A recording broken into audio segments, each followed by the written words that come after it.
Kansas City, 1935, the depths of the Great Depression, a time of hardship, uncertainty, and shadows. It was in this chilling backdrop that a mystery unfolded, a puzzle so bizarre, so unsettling, that it continues to baffle and intrigue even today.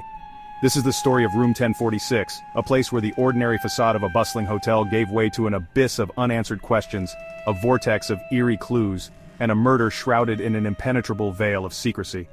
Our journey takes us back in time through the corridors of history to revisit a case that has haunted the annals of true crime for decades. Prepare yourself, for the secrets hidden within Room 1046 are not for the faint of heart. This is not just a tale of death, it is a descent into the heart of a mystery that has captivated generations, a chilling reminder that some doors are best left unopened.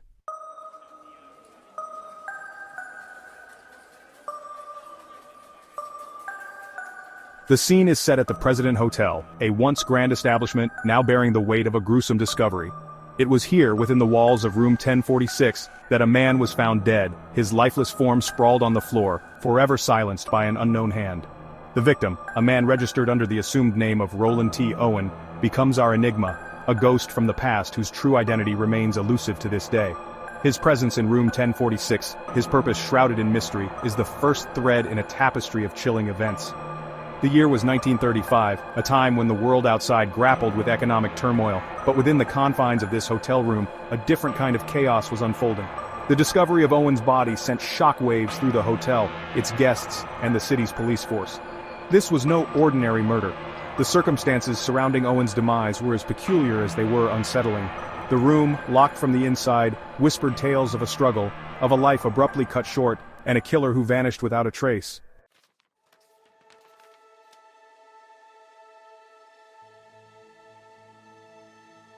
The investigation into the murder of Roland T. Owen quickly descended into a labyrinth of dead ends and baffling clues. The locked room, the lack of a murder weapon, and the absence of any clear motive painted a picture of a crime meticulously planned and expertly executed. Whispers of strange occurrences began to surface. Cryptic phone calls made from Room 1046, a mysterious woman seen with Owen, and a shadowy figure glimpsed fleeing the scene. Each new detail, instead of illuminating the path towards the truth, only deepened the mystery. The more investigators dug, the more questions arose, like specters haunting the corridors of the President Hotel. Who was Roland T. Owen, and what brought him to Room 1046? What secrets did he hold that led to his untimely demise? The mystery of Room 1046 transcended the boundaries of a typical murder investigation. It became a puzzle box of enigmatic clues, each piece adding to the intrigue but failing to reveal the bigger picture. As days turned into weeks, and weeks into months, the case grew cold, leaving behind a trail of unanswered questions and an enduring fascination with the unknown.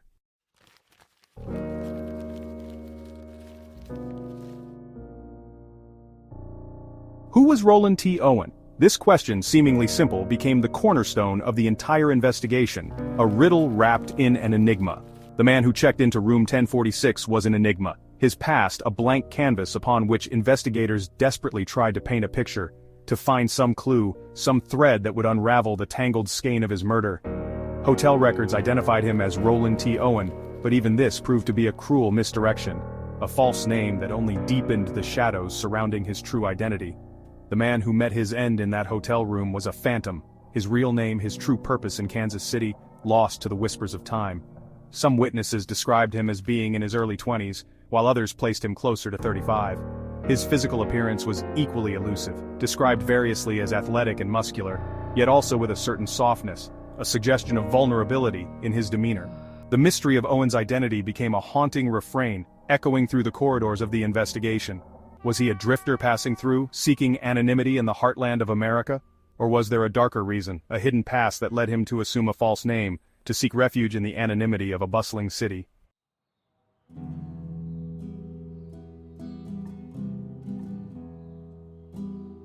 Section 2. The President Hotel, a stage for tragedy. The President Hotel, once a symbol of Kansas City's vibrant energy and ambition, became an unwitting stage for a tragedy that would forever stain its history. Built during a time of optimism and progress, its ornate architecture and luxurious amenities had played host to dignitaries, businessmen, and dreamers seeking their fortune in the heartland. By 1935, however, the shadow of the Great Depression had fallen heavily upon the hotel. The once bustling lobby, filled with laughter and the clinking of champagne glasses, now echoed with a subdued anxiety, a reflection of the economic uncertainty that gripped the nation. It was within this atmosphere of unease, of dreams deferred and fortunes lost, that Roland T. Owen, the man of mystery, walked through the grand entrance of the President Hotel, unknowingly stepping into a real-life nightmare. The very walls of the hotel, once witnesses to moments of joy and celebration, would become silent keepers of a chilling secret, forever linked to the unsolved murder in room 1046. The hotel staff, used to the comings and goings of a transient clientele, took little notice of the quiet, unassuming man who signed the register as Roland T. Owen. Little did they know that his arrival would mark the beginning of a chain of events that would transform the President Hotel from a place of hospitality into a labyrinth of unanswered questions.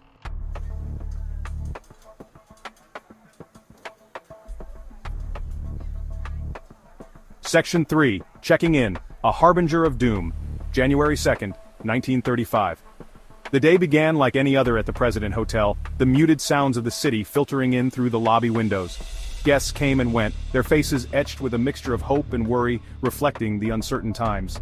It was in this setting that Roland T. Owen approached the front desk, his demeanor unremarkable, his presence easily blending into the tapestry of everyday life at the hotel. He requested a room on an upper floor, away from the noise and bustle of the street below. The clerk, sensing nothing unusual, assigned him room 1046, a nondescript room on the hotel's quietest floor. Owen paid for a week's stay in advance, his only luggage a small worn suitcase that hinted at a life lived on the move. There was a stillness about him, an air of quiet desperation that, in retrospect, seemed to foreshadow the darkness that was to follow. He spoke little, his words carefully chosen, his eyes darting around the lobby as if searching for something, or perhaps, someone. Owen's demeanor, though unremarkable at the time, would later become a source of much speculation. Was he nervous, agitated, his mind preoccupied with thoughts that had nothing to do with checking into a hotel? Or was it simply the weariness of a traveler, seeking solace in the anonymity of a room far from home?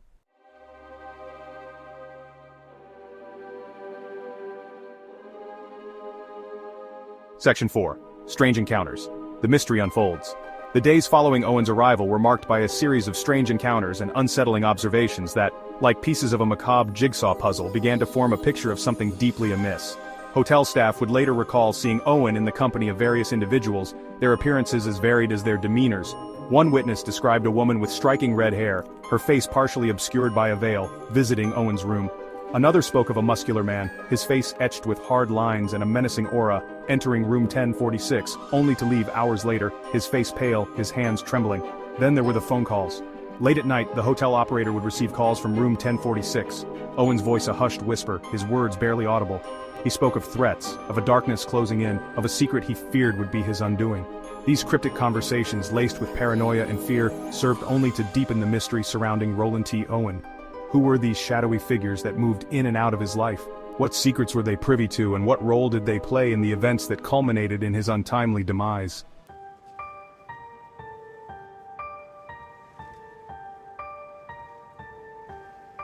The morning of January 4th, 1935 dawned cold and unforgiving in Kansas City. The President Hotel, normally bustling with activity, was shrouded in an unsettling stillness. This eerie quiet was shattered by a blood-curdling scream that echoed through the hallways, originating from the vicinity of room 1046. A maid, her face pale with terror, stumbled out of the room, her cries alerting the hotel staff to the horror that awaited them inside. They rushed to the scene, their hearts pounding with a mixture of dread and morbid curiosity. Nothing could have prepared them for the gruesome spectacle that greeted them. There, on the floor of room 1046, lay the lifeless body of Roland T. Owen. His body was contorted at an unnatural angle, his eyes staring vacantly at the ceiling. A pool of blood, dark and ominous, stained the carpet beneath him, a stark reminder of the violence that had unfolded within those walls. The air itself seemed thick with the stench of death, a chilling presence that sent shivers down the spines of even the most hardened individuals present. The scene was chaotic, a macabre tableau that whispered tales of a struggle, of pain, and of a life brutally cut short.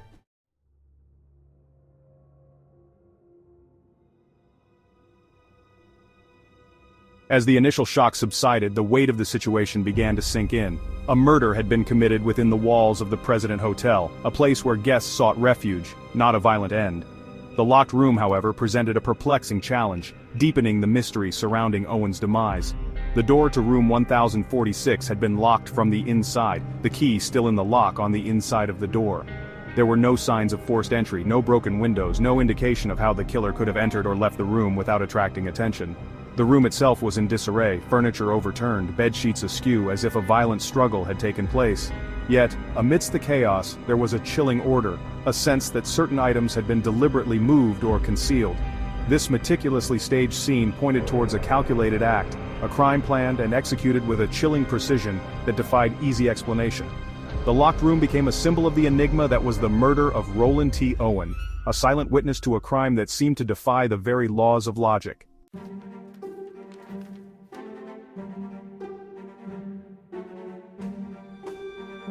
The investigation into Owen's murder quickly descended into a frustrating maze of dead ends and unanswered questions.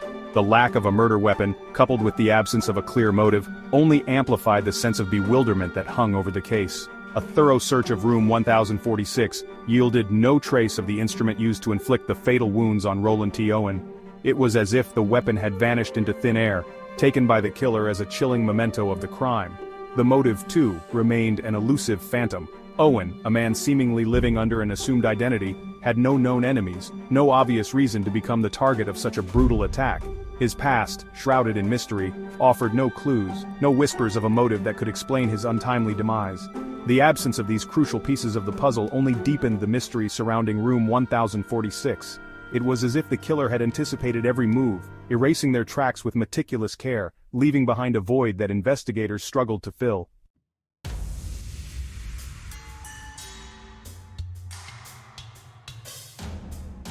Section 4. Whispers in the dark, cryptic phone calls and unseen visitors. As the investigation progressed, a series of strange occurrences and unsettling testimonies from hotel staff added further layers to the enigma of room 1046. Whispers of cryptic phone calls, unseen visitors, and a general atmosphere of unease surrounding Owen's final days painted a picture of a man living on the edge, haunted by secrets he dared not reveal. Hotel staff reported receiving strange phone calls from room 1046 in the days leading up to the murder. The caller, his voice a hushed whisper, spoke in riddles, his words laced with paranoia and fear. He made veiled threats, hinted at a darkness closing in, and expressed a desperate need for protection. Then there were the unseen visitors, shadowy figures glimpsed entering and exiting room 1046 at odd hours. A maid reported seeing a woman with striking red hair, her face partially obscured by a veil, visiting Owen's room late one night. Another staff member spoke of a tall, muscular man, his face etched with hard lines and a menacing aura, entering the room, only to leave hours later, his demeanor agitated, his hands trembling slightly.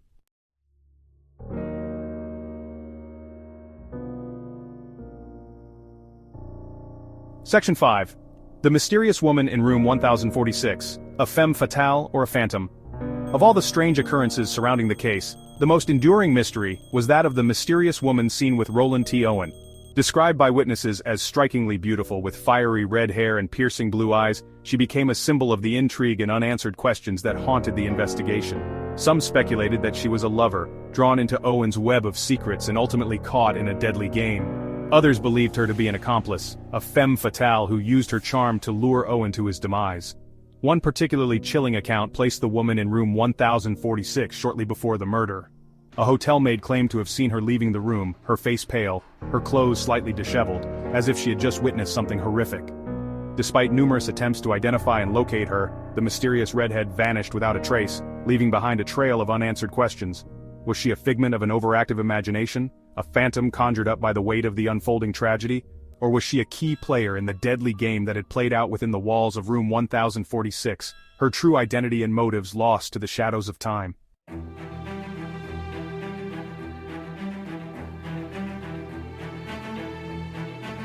Section 1. Shadows of Doubt. The investigation deepens. The investigation into Roland T. Owen's murder quickly became a maze of perplexing clues and dead ends. Detectives interviewed hotel staff and guests, chasing every lead, but the truth remained elusive. The media's relentless coverage only added to the pressure and scrutiny.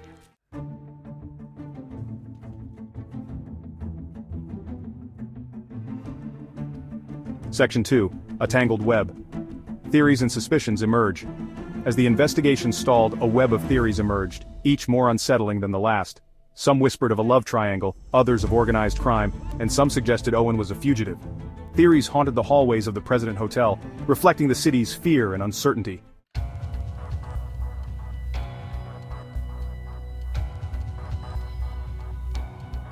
Section 3. Dead ends and false leads. The frustration mounts. Despite tireless efforts, the investigation into Owen's murder hit dead ends. The mysterious woman in red remained elusive, and the lack of progress weighed heavily on the detectives.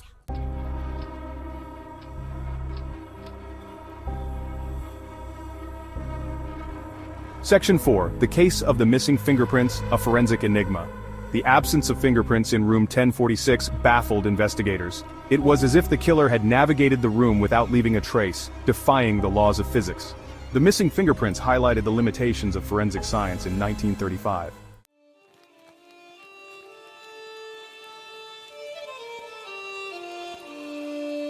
As the investigation dragged on, one question haunted investigators. Who was Roland T. Owen?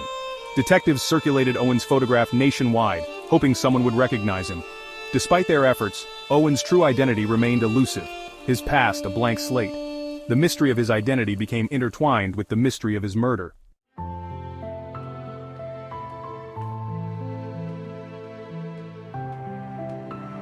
The mystery deepened after Owen's death. With no family or friends claiming his body, Kansas City authorities arranged his burial.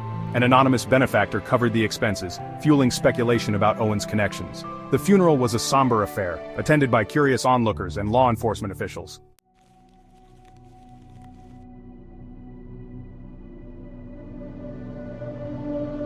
Despite law enforcement's efforts, Owen's murder remained an open wound.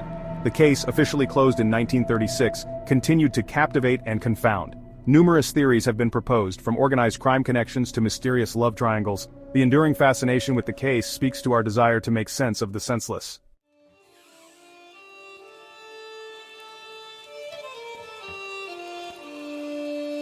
Section 3. Room 1046. A Legacy of Mystery. The President Hotel, demolished in 1978, no longer stands, but the memory of Room 1046 lingers. True crime enthusiasts visit the site, hoping to uncover hidden clues. The case has inspired countless books, films, and shows, cementing its place in true crime lore.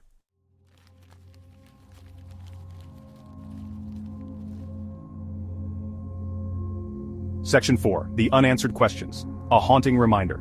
The mystery of Room 1046 remains shrouded in uncertainty and unanswered questions. The lack of a definitive resolution has solidified its status as a baffling mystery. The case reminds us that some mysteries may never be solved, but they continue to captivate our imagination.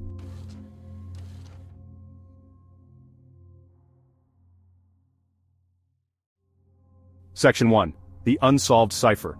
The case of Room 1046 remains an unsolved cipher, a stubborn stain on history. Decades have passed, but the mystery endures, leaving us grappling with unanswered questions. The lack of a conclusion magnifies the unsettling nature of Owen's demise, leaving us haunted by the unknown.